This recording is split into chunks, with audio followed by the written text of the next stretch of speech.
இந்த வீடியோ நான் ஜெயிச்ச வீடியோ தான் கைஸ். நான் இந்த மேட்ச் ட்ராஷ் பண்ணி எடுத்திருப்பேன். சரி இப்போ இன்ட்ரோ பார்த்துட்டு வாங்க. இந்த ஒரு 2 நிமிஷம்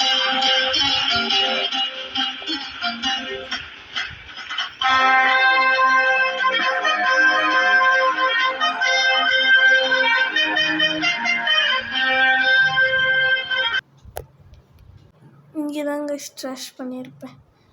சரி ஓகே கைஸ், இப்போ இவன் இதை ஏறி வருவான். நான் யூஎம்பியில் அடிக்க பார்ப்பேன், அடிக்கவே முடியாது கைஸ்.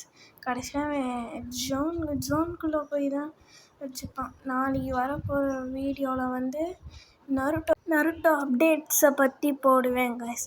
அது மட்டும் இல்லாமல் நருட்டோ எப்படி ஆர்டரை பண்ணணும்னு வெறும் 2 நிமிஷத்தில் போட்டுருவேன் கைஸ். ஓகேவா? Thanks bye. இந்த வீடியோவை இதோட முடிச்சுக்கிறேன். நாளைக்கு பார்க்கலாம் கைஸ். பாய்.